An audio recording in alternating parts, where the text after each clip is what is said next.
Before we begin the story, don't forget to like the video and tell us where you watched it in the comments. The midday sun hung heavy over the frontier, a relentless eye of gold that bleached the sky and turned the horizon into a shimmering, indistinct haze. Elias Ward rode into this open stretch with the slow, rhythmic swaying of a man who had long since stopped counting the miles. Beneath him, his horse moved with a labored, uneven gait, its head low and its coat caked with the salt and grit of 1,000 trails. Every breath the animal took seemed like a quiet plea for rest, yet Elias pushed forward, his own body feeling less like flesh and bone and more like the worn leather of his saddle. The wind was a constant abrasive companion, pressing against his heavy coat and carrying the sharp metallic scent of impending rain mixed with the dry powder of the earth. His eyes, framed by deep lines of exhaustion, were clouded with a fatigue that no single night of sleep could ever hope to cure. It was a weariness born of months, perhaps years, of broken rest, a soul-deep exhaustion that came from never truly closing one's eyes. He hadn't known the luxury of a safe sleep since the incident he refused to name, a memory that sat in the back of his mind like a coiled snake, waiting for the silence of the night to strike. Even now, in the brightness of the day, his hand rested instinctively near his holster, a habit formed by a mind that no longer understood how to distinguish a shadow from a threat. The landscape began to shift as he crested a low ridge, revealing a small homestead tucked against the lee of a rocky hill. It was a modest cabin built from timber that had silvered under the sun, accompanied by a small corral and a few horses grazing on the sparse, sun-browned grass. A fence line traced the perimeter of the property, but it was a jagged, broken thing. Sections had collapsed entirely, leaving the land vulnerable and exposed.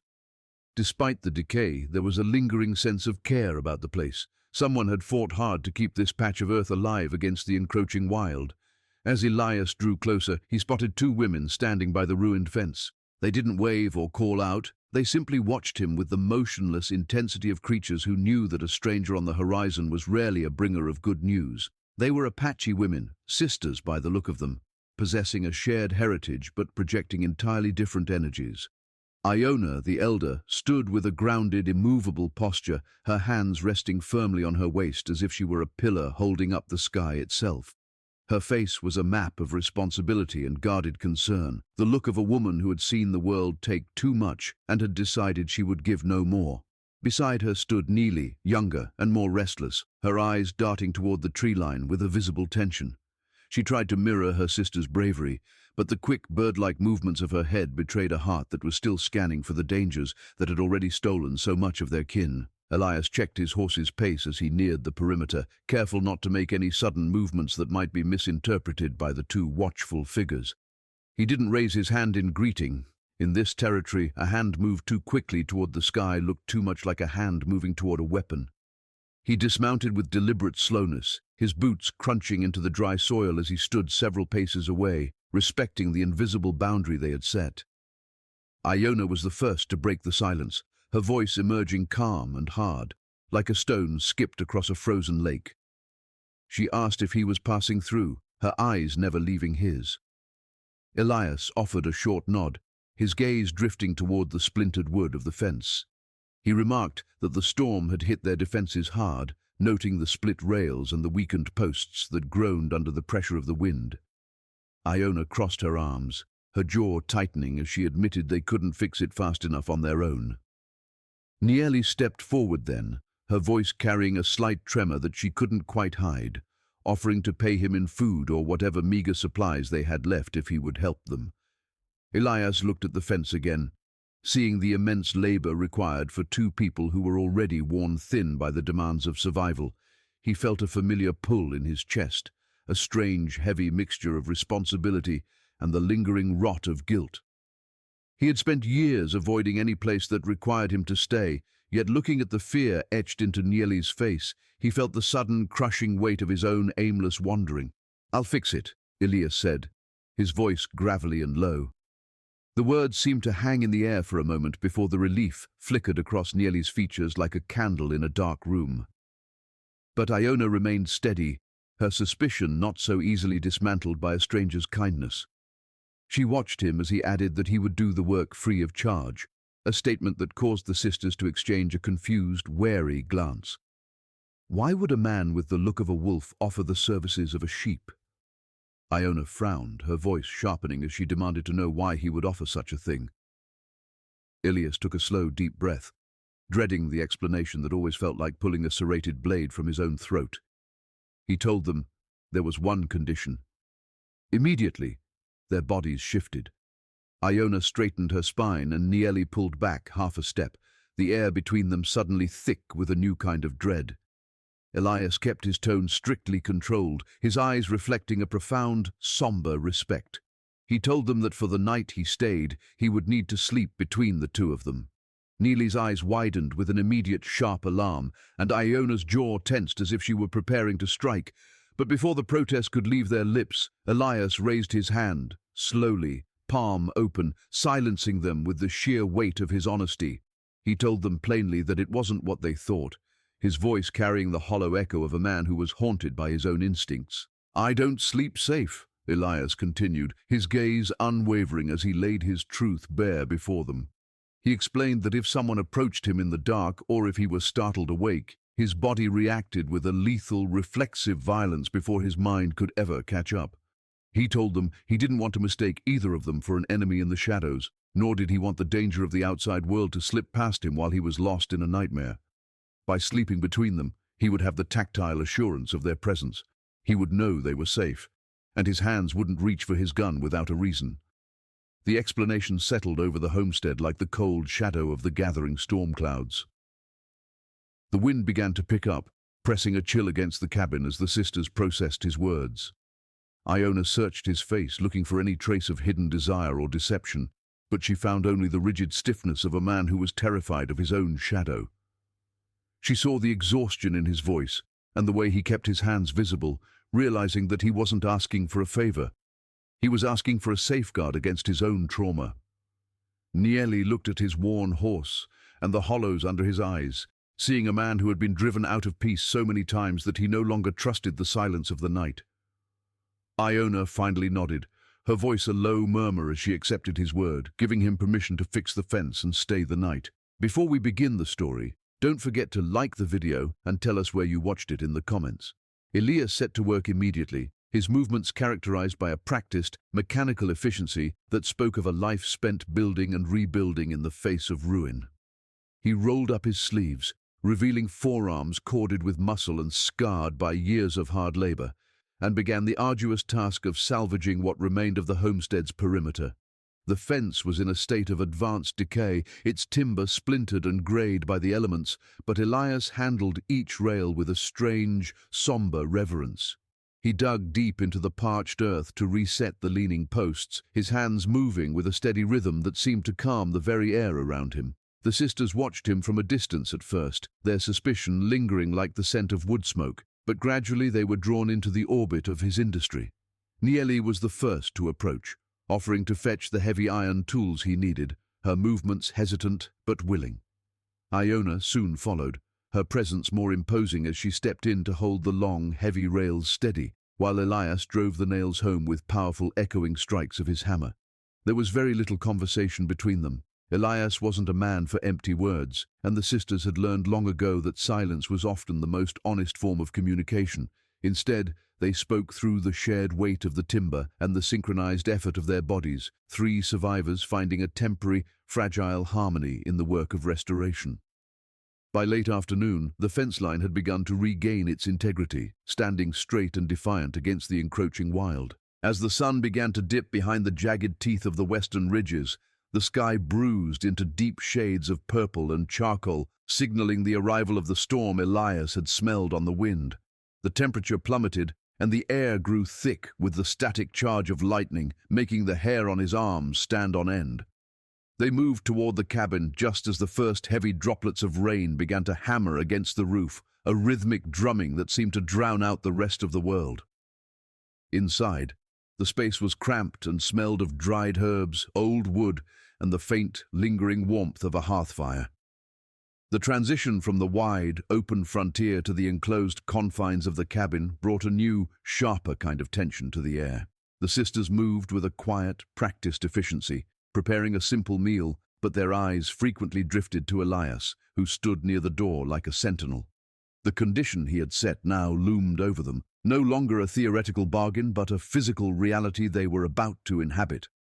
Elias removed his heavy coat and boots, his movements slow and deliberate so as not to startle them, but the weight of his presence seemed to fill every corner of the room. He checked his sidearm one last time before placing it within reach, his expression unreadable in the flickering orange light of the stove. Iona and Nieli laid out the bedrolls in the center of the floor, their hands moving with a mechanical precision that betrayed their underlying anxiety. The arrangement was stark and undeniable. Three people who were virtually strangers, bound together by a shared need for safety, preparing to navigate the most vulnerable hours of their lives. The night was a long, harrowing struggle against the ghosts of Elias's memory, the storm outside providing a chaotic backdrop to the fragile peace inside the cabin. He lay positioned exactly as he had requested, a living barrier between the two sisters, his body rigid as a board as he fought to keep his own instincts in check. To his right, he could feel the shallow, rapid breathing of Nieli, her proximity so close that the warmth of her body seemed to radiate against his arm like a fever. To his left, Iona lay with a more controlled stillness, yet he could sense the alertness in her posture, a woman who had spent too many nights guarding against the dark to ever truly let go.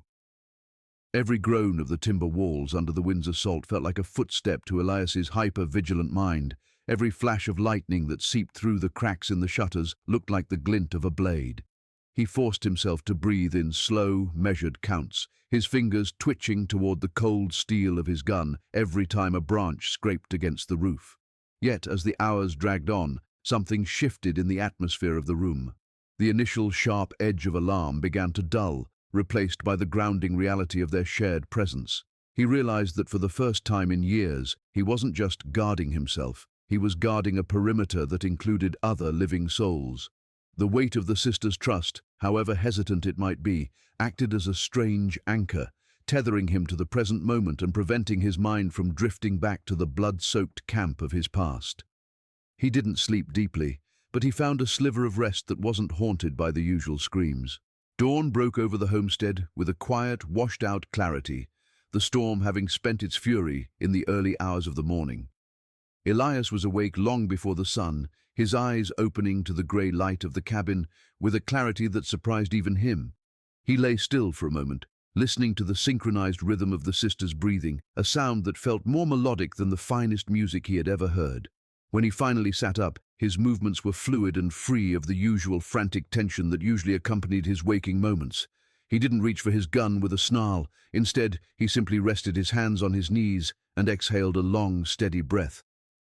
Iona was the next to stir, her eyes snapping open and immediately finding Elias. She watched him for a long moment, noting the change in his silhouette, the way his shoulders had dropped an inch, the lack of iron-hard tension in his jaw. There was a new, unspoken understanding between them, a recognition that the night had passed without incident, and in the world they inhabited, a quiet night was a miracle of the highest order. Nieli sat up shortly after, her face still softened by sleep, looking between her sister and the stranger who had slept between them. She saw no fear in Iona's eyes, and that was enough to settle her own heart. They moved into the morning routine with a newfound ease, the awkwardness of the previous evening replaced by a functional, silent cooperation. Elias stepped outside to inspect the property, his boots sinking into the mud as he checked the fence line and the horses. The air was crisp and smelled of rain-soaked earth, and for the first time in his wandering life, the horizon didn't look like an escape route. During the breaks in their labor throughout the morning, the trio began to share pieces of their history, testing the waters of conversation with a man who seemed to listen with his entire soul. Iona spoke of the raid that had claimed their parents and the rest of their small community, her voice devoid of self-pity but heavy with the weight of survival. She explained their determination to hold on to this specific patch of land because it was the last tangible connection they had to the people they had lost. Elias listened in silence, his hands never ceasing their work, but his presence seemed to provide a steadying force for the sisters as they recounted their trauma. It was during the midday meal, a simple spread of cornbread and salted meat, that the conversation turned toward Elias's own shadows. Nieli, her curiosity finally outweighing her caution, asked him about the incident he had mentioned, the reason he couldn't sleep. Elias paused, his spoon hovering over his bowl, as the light in the cabin seemed to dim. He didn't look at them. Instead, he stared at the grain of the wooden table as if searching for the words in the timber itself. He told them about a night years ago, in a camp much like this one, when the line between a friend and an enemy had blurred in the darkness of a nightmare. He spoke of the man he had loved like a brother, who had returned to camp in the dead of night without a word, and how Elias had woken with a gun in his hand and fire in his eyes before his mind could recognize the face of his companion. He described the finality of that moment, the way the smoke had curled from the barrel and the look of utter betrayal in his friend's dying eyes. This was the root of his condition, the reason he demanded to sleep between them. He was a man who lived in perpetual fear of his own lethality, a hunter who could no longer distinguish the prey from the pack. Iona and Nieli listened with a profound, somber respect, neither offering the empty platitudes of forgiveness nor the harsh judgment of the law. They understood the nature of the frontier, a place where a mistake wasn't a lapse in judgment, but a life-altering catastrophe. They saw that Elias wasn't a monster, but a man who had been broken by the very skills that kept him alive. The tension in the room shifted from a fear of what Elias might do to them to a shared understanding of the burden he carried. Iona reached out, her hand stopping just short of touching his arm, a gesture of solidarity that required no physical contact to be felt. She told him that in this house they didn't measure a man by his ghosts, but by the way he stood between them and the dark. The meal concluded in a silence that was no longer heavy, but grounding. They returned to the land with a renewed sense of purpose, three people who had shared their worst memories and found that the sky hadn't fallen. The bond was no longer just about a broken fence. It was about the slow, painful process of rebuilding a sense of safety in a world that offered none. As the afternoon light began to stretch into long, golden fingers across the valley, Elias found himself lingering near the ridge, his eyes scanning the distance with a predatory focus. He wasn't looking for the storm this time. He was looking for the subtle, unnatural disturbances that signaled the presence of other men. He noticed a faint smudge of smoke on the far horizon, too distant to be an immediate threat, but close enough to warrant concern. He didn't raise an alarm, not wanting to shatter the fragile peace the sisters had found in their work. But he adjusted his posture, his hand returning to its familiar resting place near his belt. Nieli approached him with a bucket of fresh water from the creek, noticing the way his gaze was fixed on the ridge.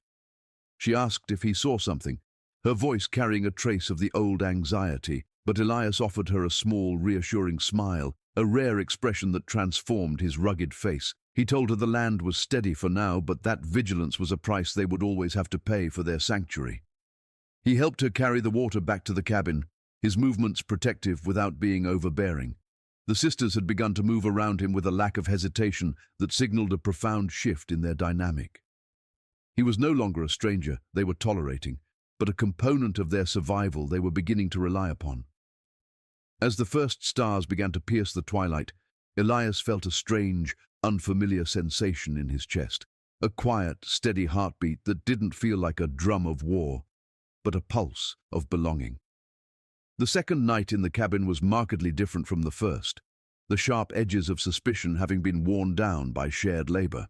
The arrangement remained the same, Elias positioned as a living bulwark, but the air felt softer. He eventually allowed his own eyes to close, sinking into a sleep that felt cleaner than any he had known since the night he lost his friend. In the quiet dark, a man who had been a ghost for years was slowly finding his way back. Before we begin the story, don't forget to like the video and tell us where you watched it in the comments. The third morning arrived with a sharp, crystalline stillness that felt less like peace and more like a held breath. Elias was outside before the sun had even begun to bleed its first light across the ridge, his eyes scanning the frosted grass with the meticulous intensity of a man who knew that survival was found in the details others ignored. He moved along the newly repaired fence line, his boots leaving dark, heavy impressions in the damp soil. Near the northern corner, where the land sloped down toward the creek, he stopped. There, etched into a patch of softened earth, was a single, fresh hoofprint. Too deep to be from the sisters' light-footed mares and too recent to have survived the previous night's rain. His jaw tightened as he crouched, tracing the edge of the track with a gloved finger. It wasn't just a wandering rider. The way the soil was displaced suggested the horse had been held stationary for a long time, its rider watching the homestead from the cover of the shadows. The predator had finally begun to circle. Elias felt a familiar, cold electricity surge through his veins, a sharpening of the senses that only came when the threat moved from the abstract to the physical. He didn't rush back to the cabin to cause a panic. Instead, he stood slowly, his eyes fixing on the dense tree line of the ridge. He knew they were being watched, and he knew that the time for mere repairs had passed. When Iona and Nieli emerged from the cabin, they found Elias standing by the fence, his silhouette a dark, immovable pillar against the rising sun. They didn't need to be told that something had changed. They could see it in the way he carried his shoulders and the predatory stillness of his gaze. Elias led them to the track, explaining in low, even tones what it meant. He told them that a scout had visited in the early hours, testing the perimeter and measuring the distance to the door. Iona's expression hardened into a mask of grim resolve, her hands clenching into fists at her sides, while Nieli felt the old familiar coldness of fear settle in her stomach. But this time, the fear didn't paralyze her. She looked at the fence Elias had built, and then at the man himself, realizing that the homestead was no longer a soft target. Elias told them plainly that riders who scout in the dark usually return with a pack in the light, and that they had to prepare for a confrontation that would require more than just a locked door. He didn't offer empty reassurances or sugarcoat the danger. He gave them the truth, and in doing so, he gave them the chance to meet it. The sisters exchanged a look of silent understanding, a bridge of shared heritage and shared loss that Elias was now a part of. They spent the next hour moving with a frantic but organized energy, clearing the brush that offered cover to the ridge and moving the horses into the reinforced corral. The afternoon was dedicated to a different kind of labor, one that involved lead and steel rather than timber and nails. Elias gathered the sisters near the center of the yard, his voice taking on the sharp instructional tone of a veteran. He began to teach them the fundamentals of defensive movement, showing them that a rifle was not just a tool for hunting, but an extension of their own will to survive. He corrected Iona's stance, showing her how to brace her shoulder against the recoil so that her second shot would be as accurate as her first. He worked with Nieli on her breathing, teaching her to find the quiet space between heartbeats, where the aim becomes true. He didn't want them to be soldiers, but he needed them to be formidable enough that a rider would think twice before crossing the yard. As they practiced, the air was filled with the rhythmic clatter of lever actions and the sharp, metallic scent of gun oil. Nieli, who had always viewed weapons with a distant, fearful respect, found a strange sense of empowerment in the weight of the wood against her cheek.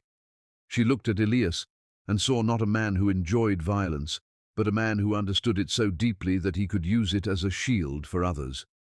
This was the moment the question of his departure was truly answered. He wasn't staying out of obligation or pity, but because he had found a cause that outweighed his own desire to remain a ghost. During a lull in the training, they noticed that one of the younger mares was limping near the corral, a jagged wound on her forehead from the storm debris having begun to swell and fester. Nieli hurried to the animal's side, her eyes filling with a distressed compassion that the morning's grim business hadn't been able to suppress. Elias joined her, his large, calloused hands moving with an unexpected gentleness as he examined the injury.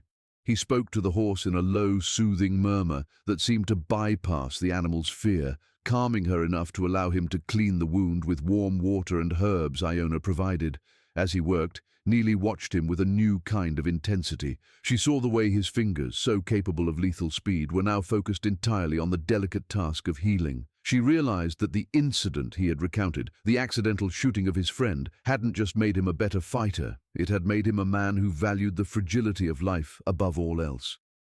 He showed Nieli how to dress the wound, his patience never wavering, and for a brief moment, the looming threat of the riders felt a world away.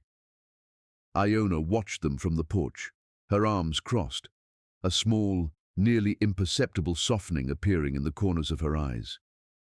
She saw a family forming in the wreckage of their separate tragedies, a bond that was being forged in the heat of a shared crisis. The peaceful moment was shattered when the wind shifted, carrying with it the faint, unmistakable acridity of wood smoke from the distant ridge. Elias straightened immediately, his nostrils flaring as he tasted the air. It wasn't the clean smell of a hearth fire. It was the heavy, greasy smoke of a camp being made by men who didn't care about being seen. He told the sisters that the riders were testing their patience, making camp close enough to be a psychological burden, but far enough to remain out of reach. It was a classic tactic designed to wear down the nerves of the inhabitants until they made a mistake. "They want us to look at the ridge and see our own deaths," Elias said, his voice like grinding stones. "But they don't know that we've already seen it, and we're still standing." He led them back into the cabin as the sun began to set, the sky turning a bruised, violent orange. The night arrangement had become a source of profound comfort rather than a strategic necessity. As they lay down, Elias felt the sisters settle on either side of him, with a total lack of hesitation. Nieli's shoulder brushed against his, and Iona's presence was a steady, grounding weight to his left. He lay awake for a long time, listening to the crackle of the ridge fire in the distance and the steady breathing of the women beside him. He realized that the tracks he had found that morning weren't just a sign of danger. They were a catalyst that had finally fused their three lives into a single, defiant unit. Before we begin the story, don't forget to like the video and tell us where you watched it in the comments. The dawn of the fourth day arrived, not with the gentle songs of birds, but with a sudden sharp silence that felt like the snapping of a piano wire. Elias was already on the porch, his eyes narrowed against the first pale sliver of light that cut through the valley. The horses in the corral were the first to signal the arrival, their hooves dancing nervously against the packed earth, their ears pinned back as they caught a scent that didn't belong to the homestead. Then came the sound.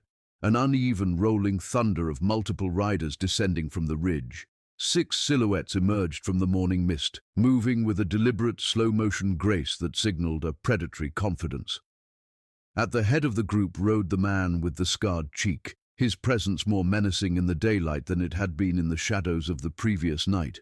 He didn't come with the speed of a raid, but with the arrogant pace of a man who believed the land had already surrendered. Elias stepped off the porch, his boots hitting the dirt with a finality that echoed the beating of a drum. He walked toward the fence line he had painstakingly rebuilt, his hands hanging loose and ready at his sides, a living barrier between the peace of the cabin and the violence of the world. He didn't look back at the door, but he knew the sisters were there, rifles braced, waiting for his lead. The scarred man pulled his horse to a halt just a few paces from the fence, the animal snorting and stamping its feet, sending up small clouds of dust that shimmered in the early light. The other 5 riders fanned out behind him in a loose crescent, their hands resting near their saddles, their eyes scanning the homestead with a mixture of greed and curiosity. The leader leaned forward, his smirk cutting deep into the weathered skin of his face as he looked at Elias. He remarked that it was a fine morning for a move, suggesting that a man of Elias's talents shouldn't be wasting his time guarding a patch of dirt that belonged to nobody. Elias didn't respond with anger or bravado. He stood with a terrifying, motionless intensity that seemed to draw the heat out of the morning sun. He told the man that the land wasn't empty and that the visitors were overstaying their welcome before it had even begun.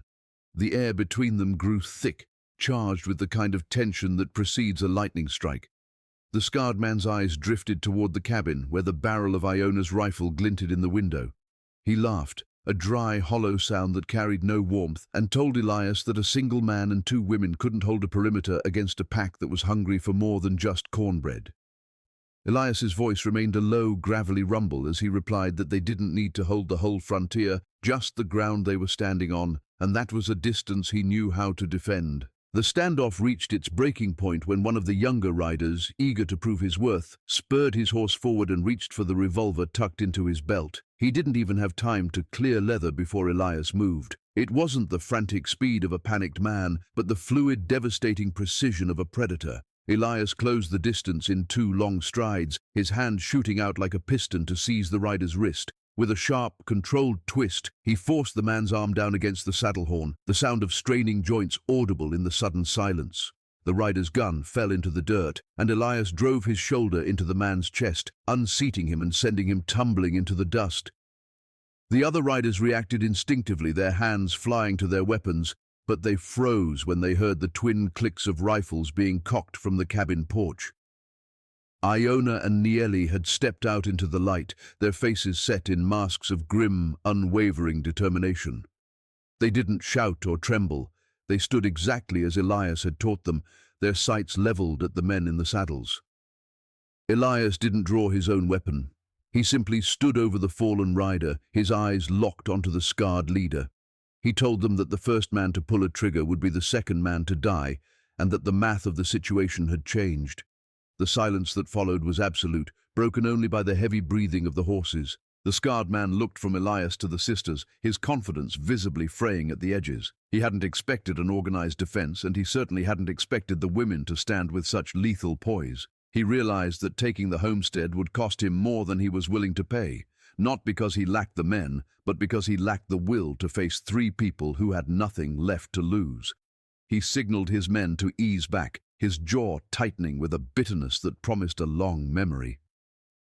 He told Elias that they would leave for now, but that the frontier was a small place and the nights were long. Elias didn't flinch at the threat.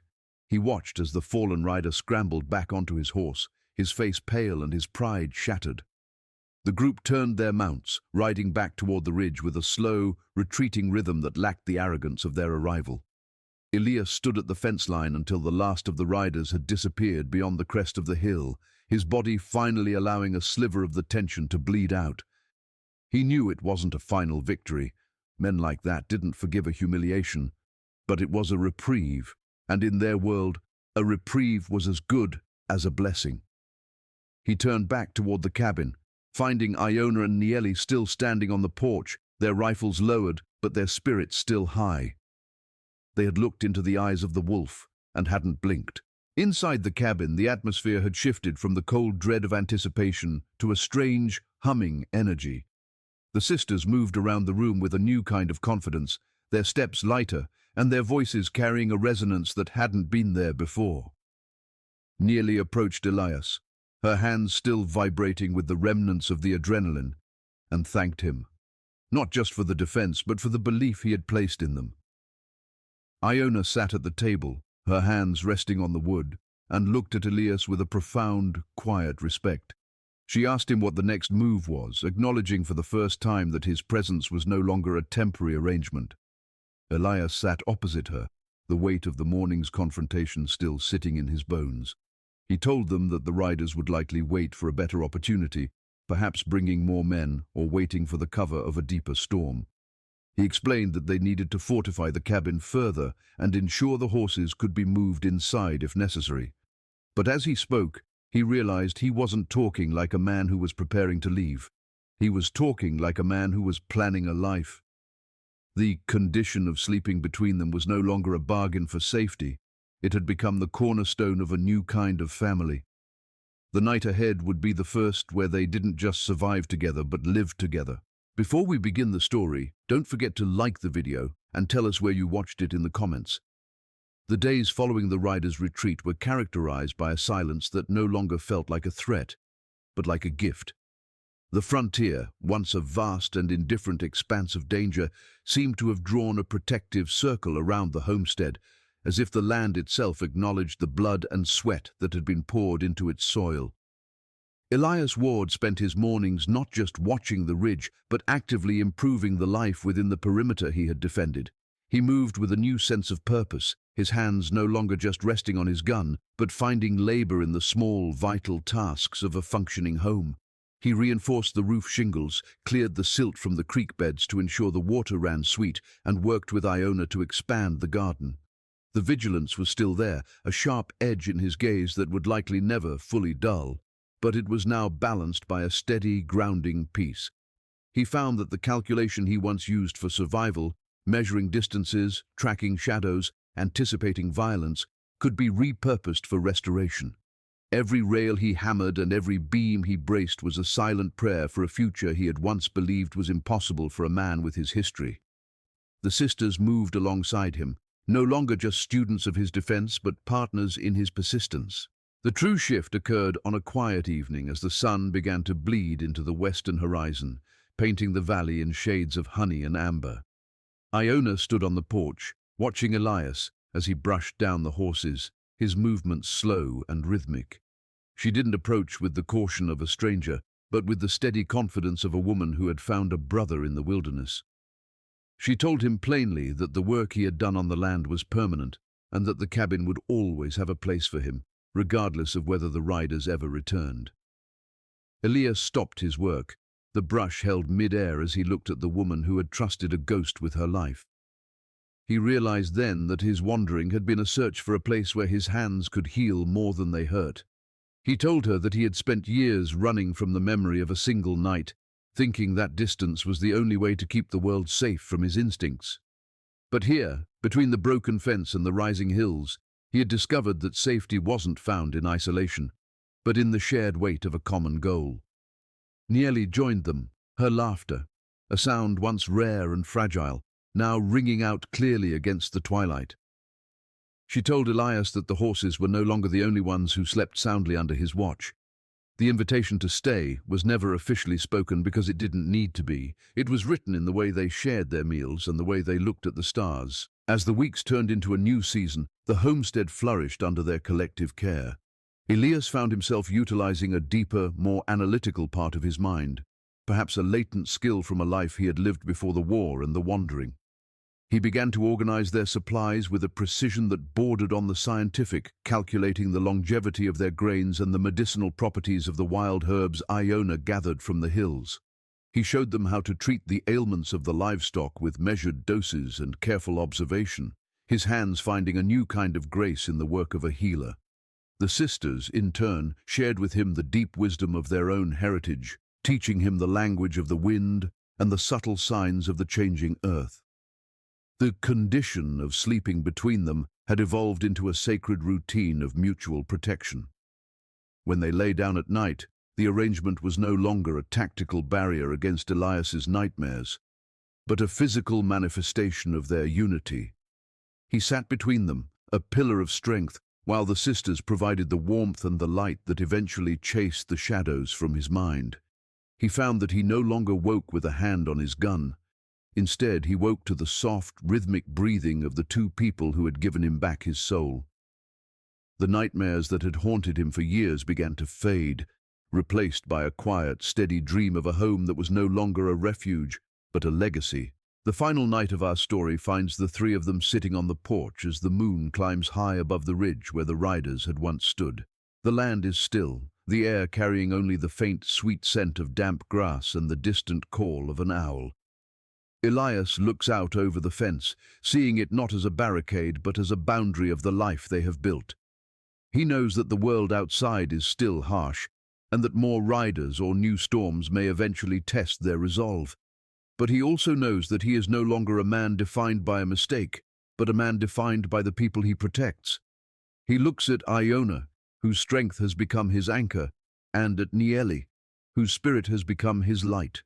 They stand together, three survivors who refused to be broken, three strangers who became a family in the shadow of a ridge. Elias Ward finally closes his eyes, sinking into a sleep that is deep, safe, and entirely without fear. He has found his place in the world, not as a drifter or a ghost, but as a man who stayed. The frontier remains vast and wild, but for tonight, the small cabin against the hill is the center of the universe, and the fire inside burns bright enough to keep the darkness at bay forever.